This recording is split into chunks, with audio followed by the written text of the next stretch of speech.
Good evening there, everybody. What is happening? Hopefully, y'all are having a wonderful day today.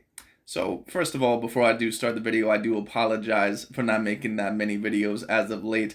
Unfortunately, it just appears that certain things have been going on over and over and over again, at least in terms of certain things coming up to the point to where I was busy. But anyways, I should be able to release more videos these up and coming weeks, hopefully, if I'm lucky enough. Right now, I am a little bit sick, so hopefully my voice does sound, at least decently okay.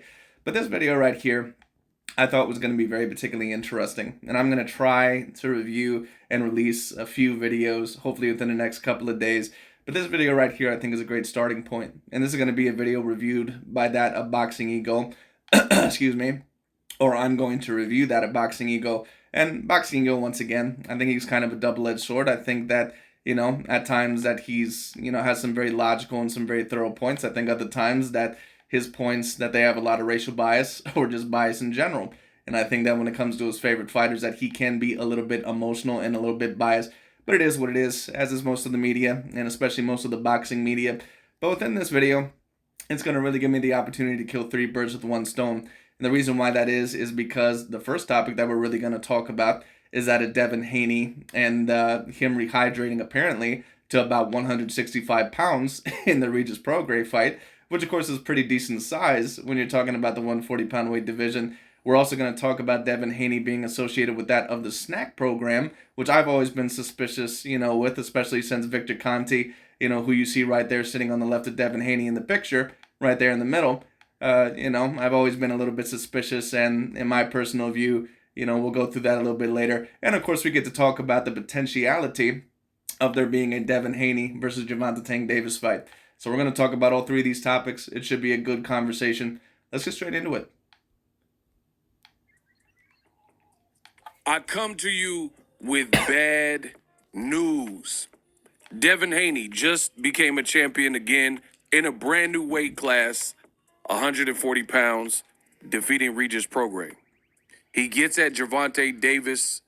He says he will never go to 135 pounds again. So the fight happening at that weight class, it's over. Not going to happen. What up, Fight World? It's your boy. What that would mean is that Gervonta Tank Davis said he would have to go up to 140 pounds to face out of Devin Haney. And I'm going to be very interested to see, if Devin Haney does have to go back down to 135 or if he has to go to catch weight. If a lot of these LDBC and new media channels, including that of Mr. Boxing Ego, if they're going to claim that, I don't want to see, a weight drain. I don't want to see Devin Haney possibly, a lesser version of himself, blah, blah, blah. Because that's what the narrative is right now. That a part of the reason why he looked so bad against that of Vasily Lomachenko is because he was somewhat limited in terms of the weight he couldn't really max out. And, to be quite honest with you, that could be a part of it. Because Devin Haney certainly did look a lot fresher. I also just think that Lomachenko's just, a handful, no matter who he's going to fight. And Lomachenko is pretty much a natural 130-pounder, but he does have an exceptional skill set in certain areas. But anyways, when it comes down to it, once again, I'm going to be very interested because if Devin Haney ends up unifying that of the 140-pound division or winning 2 or 3 belts there, who knows, depending on, if Tiafimo can maybe get some other fights first or, whatever ends up happening. But when it comes down to it, I'm going to be very interested to see what ends up happening. Because of these same guys that always bitch about Canelo Alvarez or some of these other guys with, rehydration clauses or, fighting guys at certain different weights. And don't get me wrong, some of those complaints are valid. But are we going to hear the same thing if Gervonta Tank Davis has to fight Devin Haney at 140 pounds? Are we going to hear the same thing? We'll see. Because a lot of these guys, they're suckling at the teat right now of Gervonta Tank Davis. And at the same time, they're also trying to build him up because they know that right now that he could potentially be the new face of boxing. And what they're still trying to do is that they're trying to knock Canelo Alvarez off that mantle top. That's why they want that Benavidez fight to happen so badly. And don't get me wrong, I want that fight to happen badly as well. It's a fantastic fight. But their dream basically is that David Benavidez is going to knock Canelo out within about 6 or 7 rounds within that fight to really knock him out, off of that mountaintop or just beat him in general. If Canelo actually ends up beating the shit out of David Benavidez, and at this age, I'm not quite sure if I would predict Canelo to beat the shit out of David Benavidez, but knowing Canelo Alvarez's skill set, nothing is impossible. But he is a little bit older, and he has slowed down a little bit. But once again, that pretty much is their main dream. Ego, and I'm back with some more boxing. For all your boxing needs. Because remember, Vasily Lomachenko, why is he not fighting Manny Pacquiao? Manny Pacquiao called him out. Fight Manny Pacquiao. Canelo, if you're going to go to cruiserweight, fight that of Alexander Usyk. Don't fight one of the weaker champions there. Tyson Fury, he ain't that good because he's 280 pounds. That's the reason overall why he wins his fights. So are we going to hear the same energy? Are we going to hear the same energy when Gervonta Tank Davis, when that time comes? We'll see. This is your one-stop shop. Subscribe to the channel. It's free. Now you guys see this tweet, brand new, fresh, off the presses.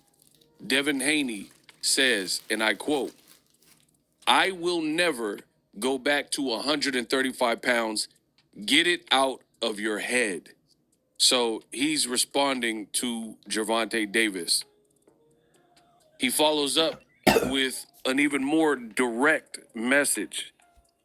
This one's a little bit spicy. You've been warned. Subscribe. Making a change is never easy, but having Zen shipped directly to your door... This one's a little bit spicy. You've been warned. Subscribe. It says Tank is a ussy. The P word. The power of the P. Said Tank is a ussy. I love how Boxing Eagle always censors his words. He is scared to death of me. He always say he want to fight when I have a fight lined up. Well, now I'm free, so let's make it happen. Devin Haney. You guys see right there. So, listen, and once again, I'm just going to state this, and I've stated this over and over again, just my personal view. I cannot completely disagree with Devin Haney here, because Devin Haney, you can say whatever you want to about Devin Haney. You can say that, in your view, he's not quite the talent that Gervonta Tank Davis is, but at the end of the day, and I always state this, this has always been my saying, no matter the sport, so many people take a look at the talent of someone, that they take a look at what they can do, that they take a look at what they can do so much that they don't actually take a look at what they actually did. And what that means is that you can have all the talent in the world, but if you don't produce any results, if you're not facing legitimate champions, if you're not winning Super Bowls, if you're not winning NBA championships or winning in the playoffs, it's like, who gives a shit? Especially in this era, when it comes down to it with all these stat geeks and all this other bullshit. That's why you hear like all these stupid ass conversations about, oh, LeBron James is the greatest of all time. Even though he's like 4-8 in the finals or something like, or excuse me, 4-6. He's 4-6.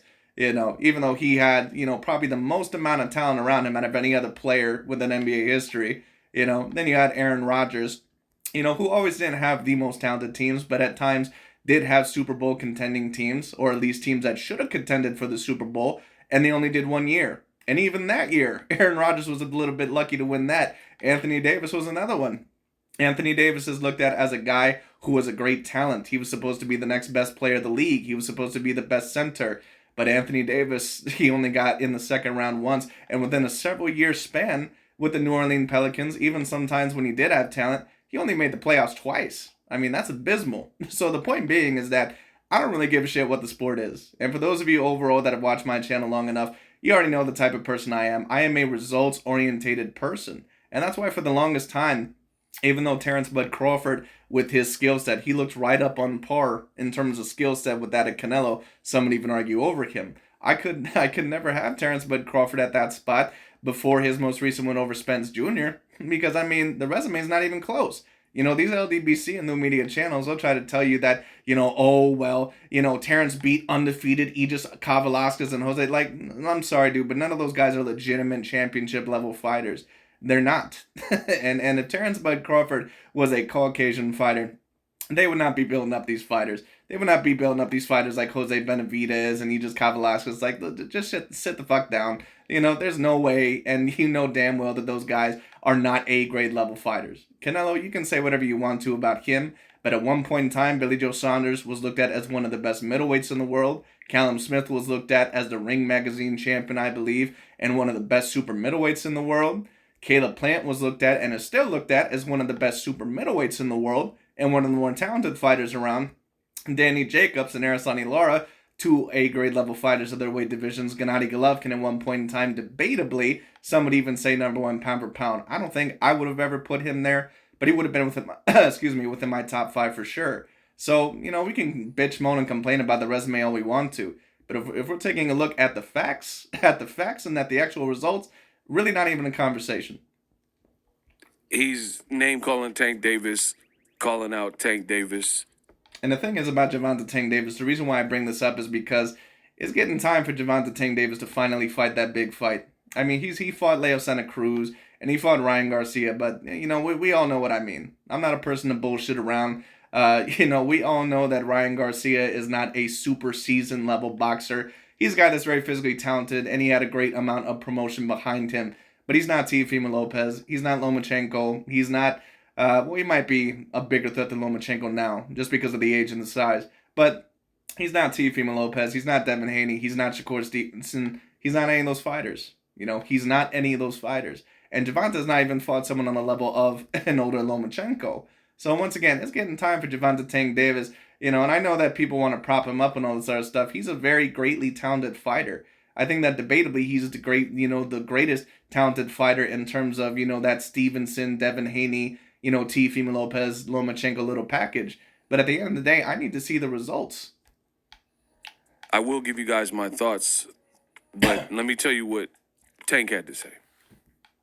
So Gervonta Davis earlier today, so this was before Devin Haney said, I'm not moving back to 35, et cetera, et cetera.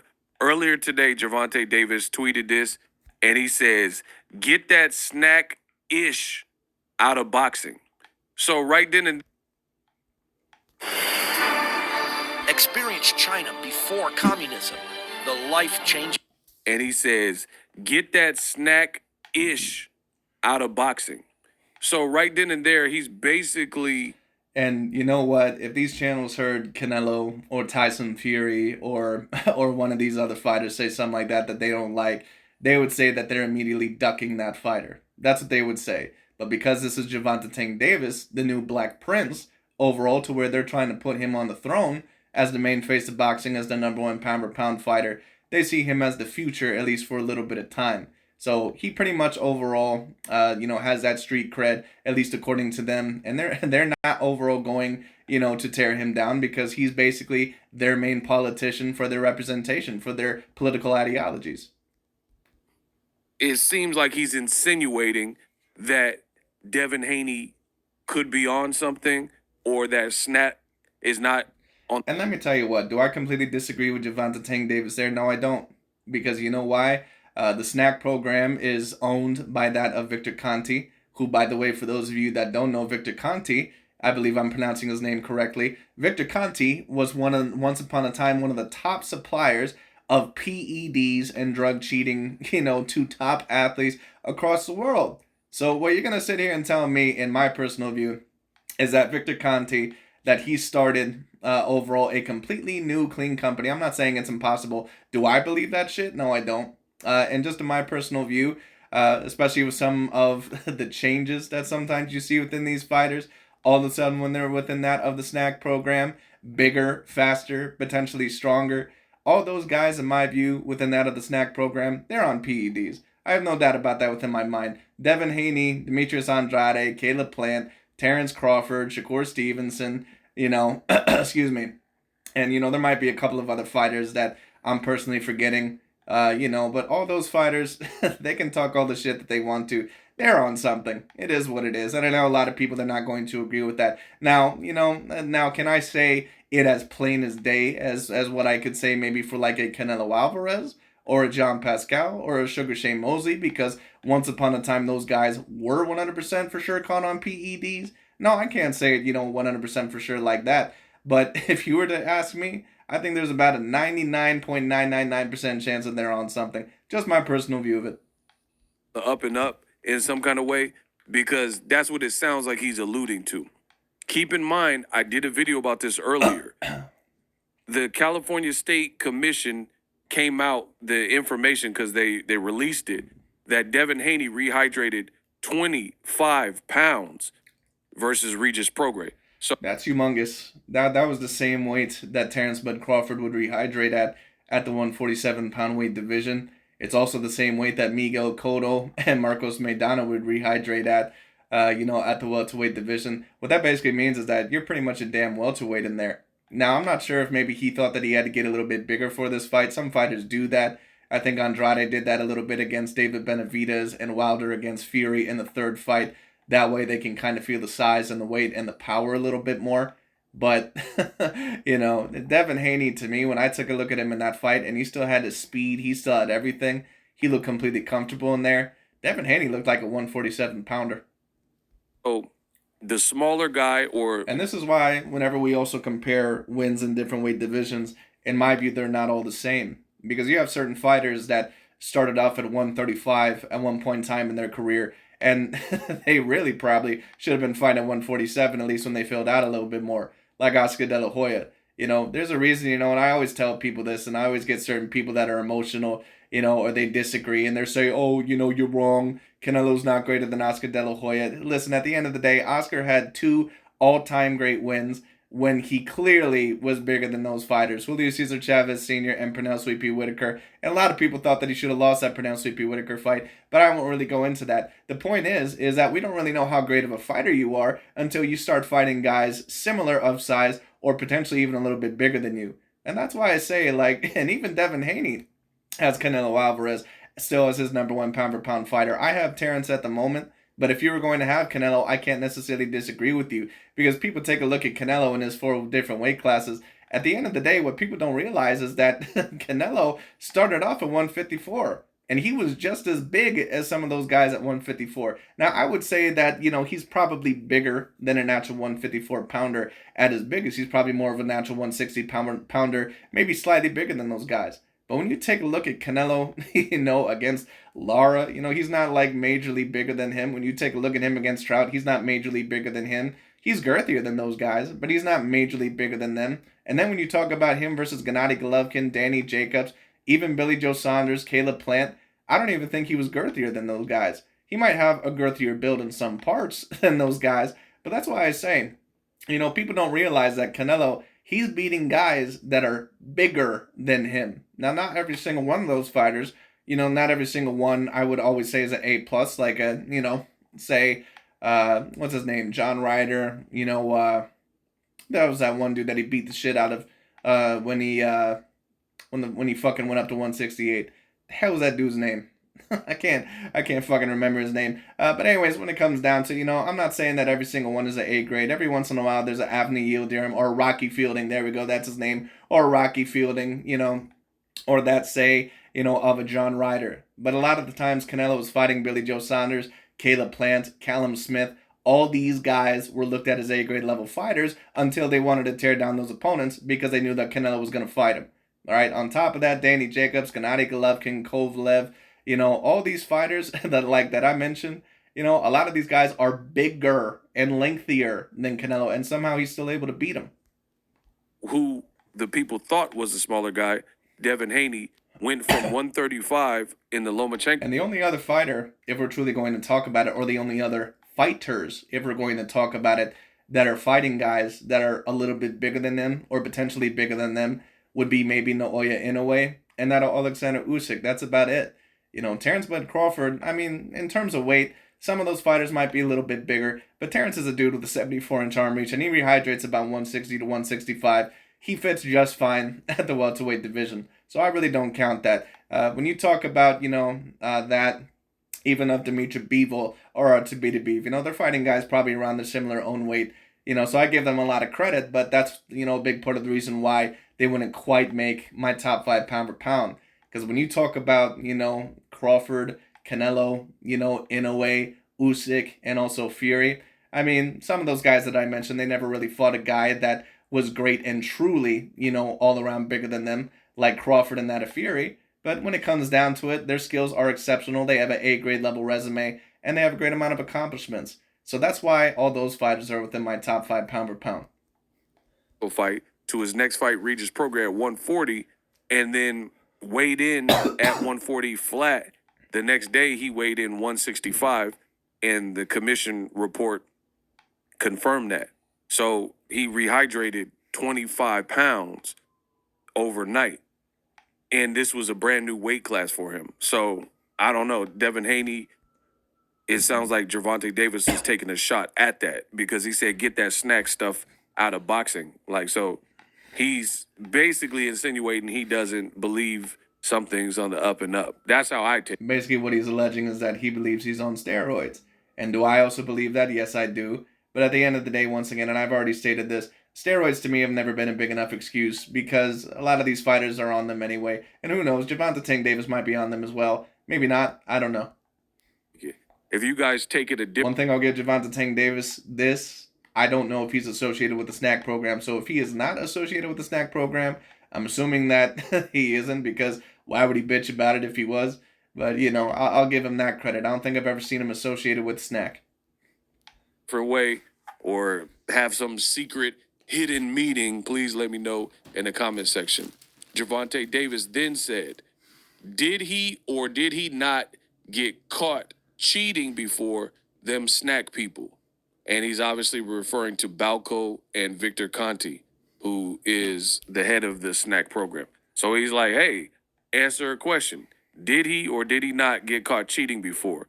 And the answer is yes. I agree. And you know what? You guys should go just as hard at Terrence Bud Crawford and Devin Haney. You guys should go just as hard at Devin Haney, Terrence Bud Crawford, Demetrius Andrade, Shakur Stevenson. You should go just as hard at these black fighters, just like you tried to go against that of Tyson Fury.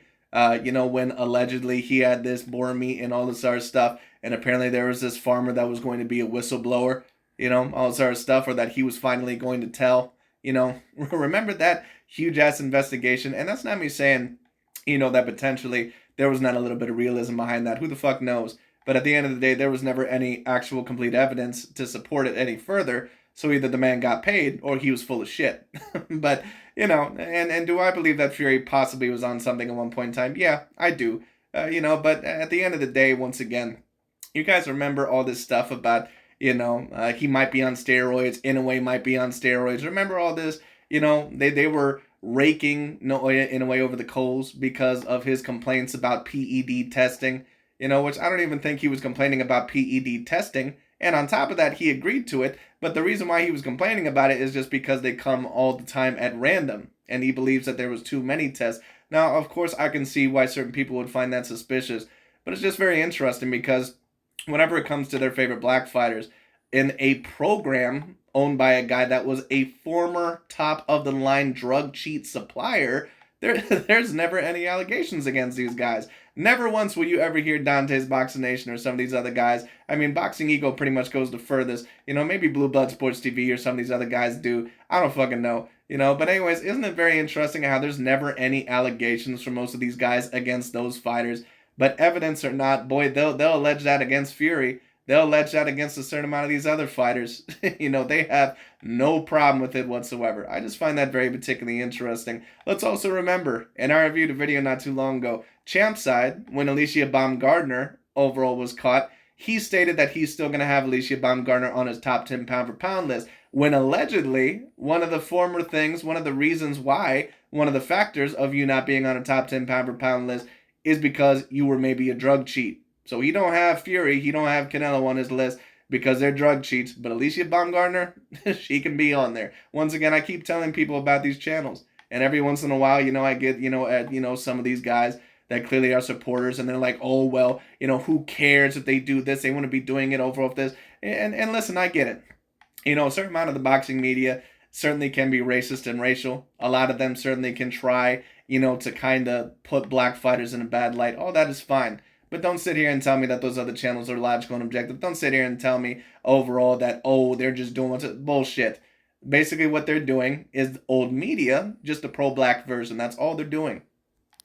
Yes, he did. He had to testify. There was a whole federal case. Marion Jones, the runner, and other people, they said they were supplied. I think Shane Mosley had some involvement in that. But for that, you guys just type in Balco, Balco, and Victor Conti, and you guys can do your own independent research. So it sounds like Tank is not sold that everything's on the up and up. And that's a heavy accusation. Finally, Gervonta Davis took to his social media. He says, and Eddie Hearn was about to let someone fight.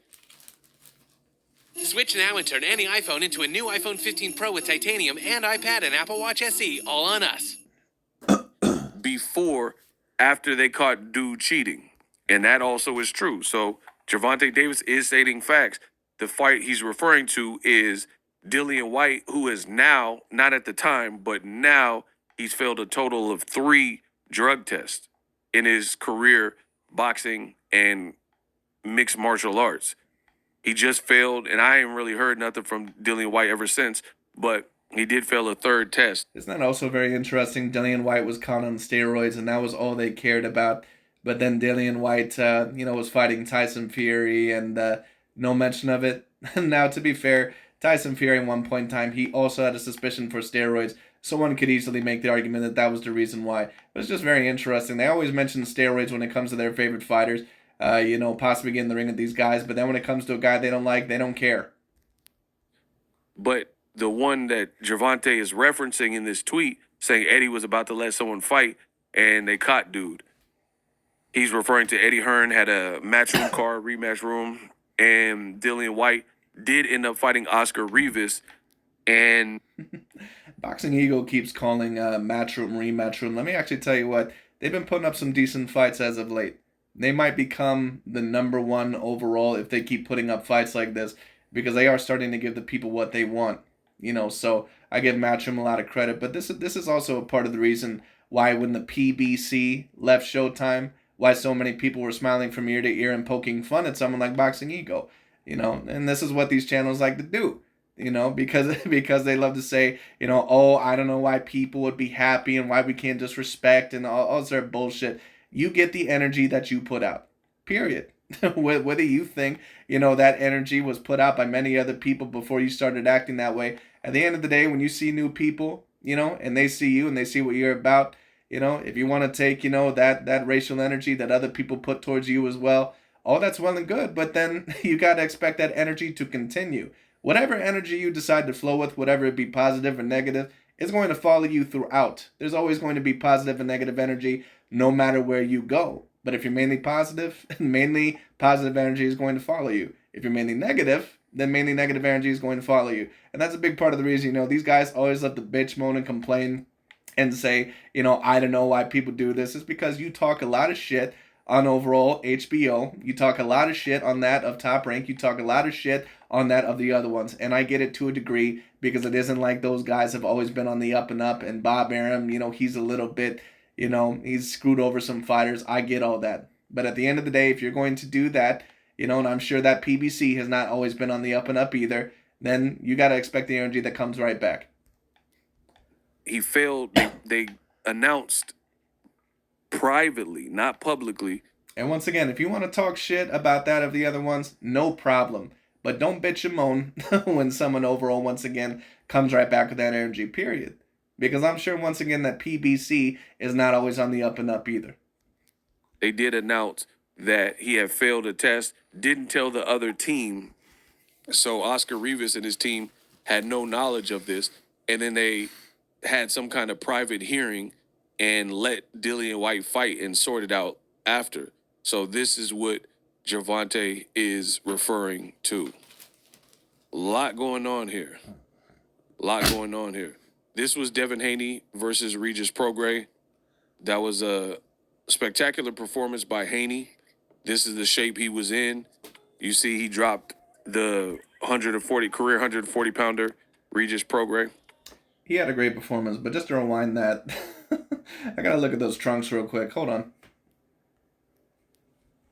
That was a spectacular performance by Haney. I don't usually mind trunks where, things hang off the shorts a little bit, like those little lines or the shredded lines. But I don't know what the fuck, I don't know who made this decision. It looked like a toilet paper monster attacked him or a mummy attacked him. I don't know what the fuck that was about. This is the shape he was in. You see he dropped the career 140 pounder, Regis Prograis. And it was a one-sided fight. I really didn't give Regis Prograis any rounds. I don't think I did either. I think maybe you could debate the first round. Every round after that was so apparent in my view for Devin Haney, and I think the judges, I think that they all agreed that Devin Haney won pretty much every single round. So I would agree there. I was a little bit surprised at how dominant Devin Haney was, so I will give him that credit. Now, is there still some faults in my view that he probably has? Yeah, but he's gonna have to face a legitimate great fighter in order for that to show up. Vasily Lomachenko was kind of one of those fighters, but on top of that, there is certain limitations that he does have that you will be able to counter him with, especially if you are larger in size. It's just a part of it. Lomachenko is a natural 130 pounder pretty much, and Devin Haney, he clearly could easily fight at 140, if not 147. So Devin Haney was supposed to win that fight, but of course it still was a losable fight, so I still give him credit, and it was a very close fight. I gave him no rounds. Devin Haney, that was, some people are saying, his best performance. Guys like, I would probably agree. I would probably agree because I don't think I remember Devin Haney getting hit flush with one punch that whole fight. One of my gripes with Devin Haney, at least about his skill set, the time that I've been watching him, is that at times he just gets hit way too flush. He just isn't always usually A grade in terms of, the defensive end. But in this fight, he was amazing. His movement was amazing. His foot speed was amazing. His foot speed and his foot movement had always been there. Sometimes it's a bit clunky, but in my view, it improved in this fight. He looked great in this fight. I definitely would say that it is debatably his sharpest performance. Now, is that because of the weight? Is that also because he's getting sharper every single fight? Or is it also because Regis Prograis could just be a little bit more limited overall than what we thought? I think it's all a little bit, of all three. Tim Bradley, who doubted him and said that Regis Prograis was going to win, or at least he said that Devin Haney is in trouble. He came back and had to give Devin Haney his props. Now, well, let me tell you what, if Gervonta Tank Davis does end up fighting Devin Haney, he very well might be in trouble. I think that both fighters at their best. I think that Gervonta Tank Davis might be the slightly more talented fighter. But Gervonta Tank Davis, at the end of the day, he's probably a natural 135 pounder. But the problem is kind of like Canelo Alvarez. He also is not super, super built in terms of length and reach. Now, he's very girthy in terms of his size. He's very thick when you talk about, his size. But, when it comes down to it, he's not the lengthiest guy. And that might be a little bit of a problem, especially in that Devin Haney fight. He might be able to get away with it against Teofimo Lopez or something like that because Lopez only has about a 69-inch reach. Devin Haney has a 71-inch reach. And Gervonta Tank Davis, I believe, only has 67 inches of reach on him. That's not the greatest length of reach. And it was the same reach that Regis Prograis had. I'm just very interested, in that fight. It would be very particularly interesting. I don't really know who I would predict to win that fight. If it happened next anyway. And that's also going to be very interesting because Gervonta Tank Davis, it's like, who the hell is he going to get in the ring with soon? I mean, he looked relatively good against Ryan Garcia, the lengthier opponent. But let's be real, Ryan Garcia is, he's open for some shit. So I pretty much expected that, but we'll see. Any post-fight, I want to see if Gervonta Tank Davis can truly deal with that level of foot speed, that level of movement, and also if Devin Haney still has that same level of power, if he can deal with that same level of power. And you guys, that is assuming that Devin Haney, excuse me, that is assuming that Devin Haney still, has the same supplements in the system, if you know what I mean, with that of the snack program, because sometimes they fight fighters, certain guys that are hiding their drugs, they fight fighters and, that then all of a sudden they fight and they have a little bit more of a stiffer drug test policy and they're not able to do it as much or do it, to the same degree as what they did before. So who knows if Devin Haney looks way vastly different in that fight and there's a little bit of a different drug, initiation or drug, program in that fight, then maybe that gives us our answer. Stay tuned to the end of this video so you can watch that video. Bill Haney, I was right there in San Francisco at the Chase Center, and Bill Haney went off. So I got a video on that. Check that on the channel, Bill Haney Unplugged. Let me tell you what, and, I certainly do admire that of Bill Haney's father. Bill Haney's father. I admire that of Bill Haney for always being there and respecting and sticking up for his son. Now, of course, as a father, a lot of us expect that, but sometimes in boxing and just sometimes in life, there can be a little bit of jealousy or there can be a little bit of friction We all know that with Floyd Mayweather Jr. and his father, Mayweather Sr., that there was a little bit of friction there, and that there was a little bit of problems. For those of you that also remember Miguel Cotto, one of the great fighters of the 2000s and 2010s, when he lost to Antonio Margarito, he ended up getting rid of his uncle, I believe.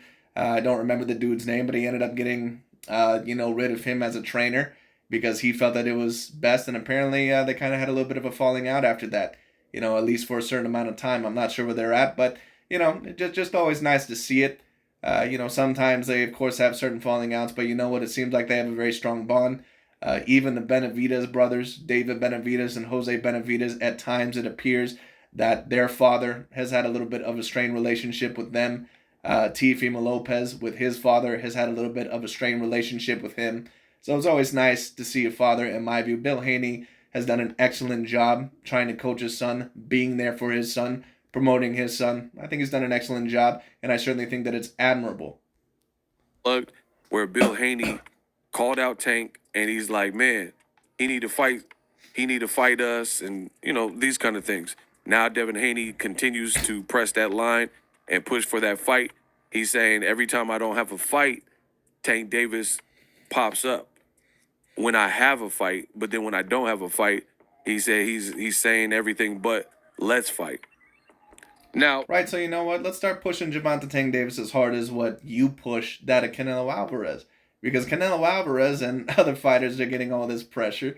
But then when it comes to certain fighters that you like, they're not getting the same level of pressure. Once again, I don't mind whether I agree with you or disagree with you if you're saying that this fighter is allegedly ducking in your view. I may disagree with you, and I may majorly disagree with you depending on the context. I may even think that your viewpoint is a bit idiotic depending on overall how far you're willing to go. But, I usually can respect it if you're willing to give the same energy. My thoughts. The great Ego Stradamus strikes again. This was highly, highly predictable for me. I told you this was going to... That Devin Haney would call out Gervonta Tank Davis. That's what you predicted. Much of the boxing world as well, brother. Be a stumbling block in no time. What is that? The weight. Devin Haney... Well, to be fair, Mr. Ego, I think overall that, I think that a lot of people predicted that. I don't think that it was super hard to predict. And once again, I'm not trying to tear down Boxing Ego's shine or anything like that. I think that he still can be a very good predictor. But Boxing Ego just cracks me up because he's almost like one of those guys, God, I don't even know how to compare it. He's almost like one of those guys that you see on a show that try to predict a family member's, dead relative or someone's dead relative, and they're just like, hold on a minute, I'm feeling the letter A, and they're like, no, B, C, D, E, F, G, and they just go down all the letters. It's like Boxing Ego just kind of, predicts a lot of stuff that pretty much a lot of people can plainly see. But once again, I don't go too hard on him for that. I like the fact that, he, as a YouTuber has a lot of confidence within himself. And I think that, to a degree that he has a great program, but, but it's like, I think a lot of people predicted that both for Teofimo Lopez and Devin Haney that the weight would be a little bit of an issue. Haney pretty much outgrew 135 pounds. The great Ego Stradamus strikes again. I told you this. And the one thing... Amazing foresight. That a fighter that is 5'8" or 5'10", somewhere around that range, with a 71-inch arm reach, clearly is not a natural 135-pounder, that eventually the weight would be an issue. Shocking stuff. I will say, in all fairness, that was unclear from Devin Haney, is there was a bit of double talk in terms of Devin said he would go back to 135. YouTube Premium is ad-free YouTube and YouTube Music Premium. Bit of double talk in terms of Devin said he would go back to 135 for the right fight. That's very true. In an interview, I believe that Ariel Helwani, he did say about a month or a month and a half ago, 2 months ago, whenever the hell it was, he did say that for the right fight, that he would go back down to 135. Potentially Lomachenko, I guess, or, I'm guessing mainly Gervonta Tank Davis because, I don't think Devin Haney would really want to rematch Lomachenko unless he absolutely have to. Not saying that he doesn't believe that he would win that fight, but I just think that he believes that the Gervonta Tank Davis fight would be more appealing. And Lomachenko, he's still a little bit dangerous. And if you're really that depleted, you're not going to get a great paycheck from that of the Vasily Lomachenko fight. And, and depending on what people think, doesn't matter. I guess you did end up getting the victory. So I don't see that rematch happening, but we'll see. But once again, that's going to be interesting because that's going to dictate whether Devin Haney is really going to be, willing to come down there, go at a catchweight. And we'll see if Gervonta Tank Davis gets criticized the same way that a Canelo Alvarez would or some of these other fighters. In recent memory, he said that. But then now... And when I say criticize, of course, I'm talking about the LDBC and new media. Because old media and a certain amount of the other fans, they do, of course, criticize certain black fighters, for doing moves like that. Took to social media and said he's never going back. He doesn't ever plan on going back to 135. So that's different things. Devin Haney initially did say that for the right fight, he would consider going back or would go back. Now, after how he felt, I guess, with Regis Prograis, seeing his body, seeing the performance he was able to put on, in front of a hometown crowd, he's not feeling it. And now he's like, nah, I'm never going back to 35. Listen, I'm telling you, I said the same thing before. Devin's a hell of a fighter. He's etching out his own path. Tank is the A side over everybody in the lighter weight classes. So he can keep calling out for Tank. Everybody's calling out Tank. Everybody's mentioning Tank. I told you weight was going to be a huge stumbling block. And fast forward to the future, I've now been proven right. Because with Devin Haney rehydrating to basically a super middleweight on the night of the fight with Regis Prograis and going in a different direction, he's up at 140. Tank did fight at 140 once against Mario Barrios, but he didn't stay up there. He went back down, and he's been there ever since. Oh, yeah, Mario Barrios, the guy who was allegedly one of the top 2 to top 3 140-pounders, or debatably the best when Gervonta Tank Davis fought him. Like, it's just really ridiculous. And Mario Barrios is not a bad fighter. He could be a champion one day. He's never going to be an A-grade level fighter. Right? So it's not like he has a bunch of fights at 140.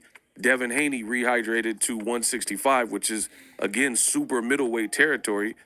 Tank being the A side, I don't see him giving leverage to any opponent. It's not just Devin. He didn't do it to Ryan Garcia. Ryan Garcia did the same thing. I'm a growing kid. I'm a growing boy. Fight me at 140. And they end up fighting at a catchweight of 136. So right, and there was no criticism for Gervonta Tank Davis. Isn't that a bitch? With Devin Haney now proclaiming that he's never going back, I really don't know if the Tank fight happens, right?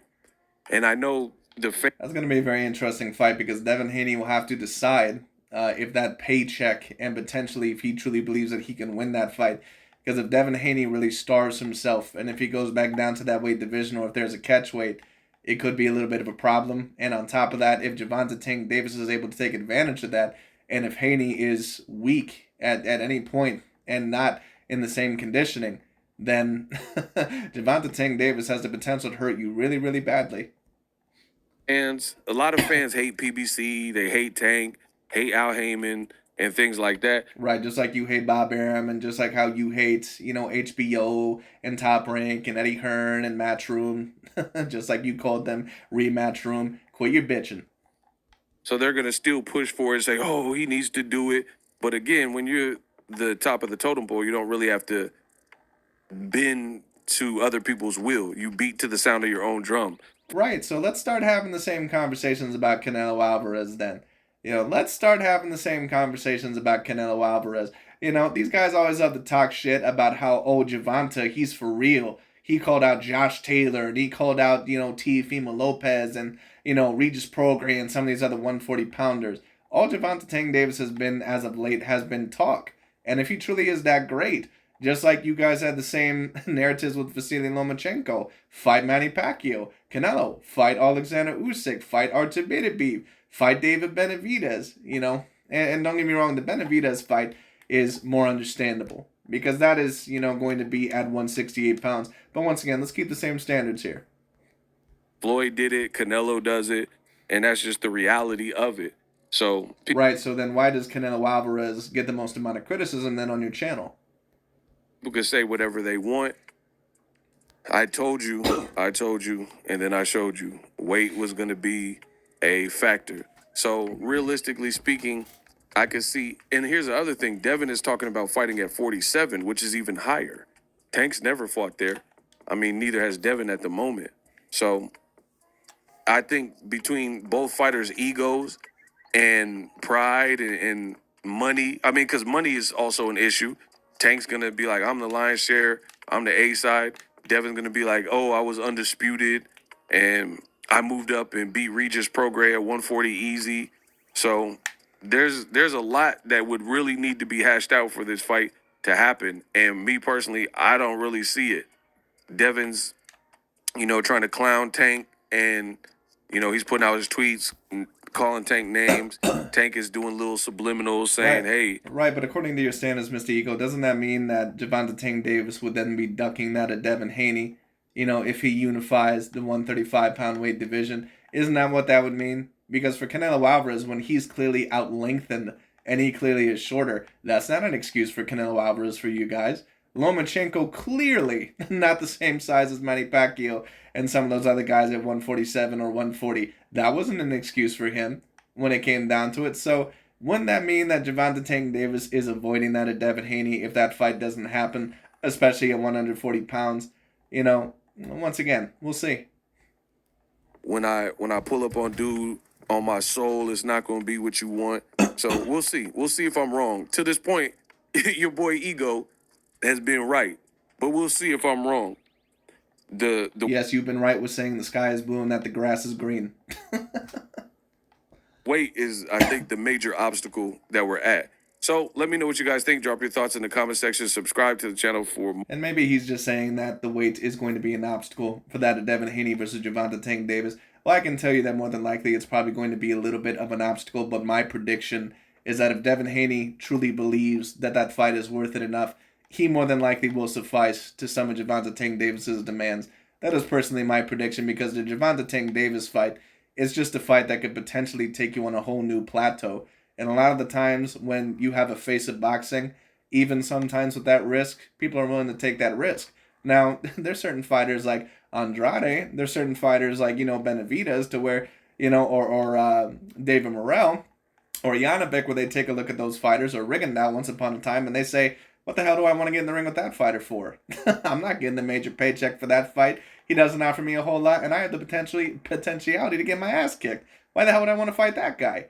But Gervonta Tank Davis, a lot of people are willing to fight him because they know that he's a very talented fighter, and they know what that can mean for their career. They also know that in terms of a paycheck, that it can mean a lot for their career. In my view, I think that the fight will be talked about. I can't say 100% for sure if the fight will happen within the next few years, but I think more than likely, at least if Devin Haney does remain undefeated at 140, and that's not a given because you have that Teofimo Lopez there, and he's extraordinarily talented and an extremely hard puncher, then then we'll see. I think that, the Teofimo versus Gervonta Tank Davis, or the Devin Haney versus Gervonta Tank Davis fight, I predict that it'll happen, but I do think, of course, that there is going to be, some difficulties, but we'll see. That's personally what I predict. Could be wrong. But anyways, that's pretty much about it for today. Thank you so much for watching. I'll talk to you all later.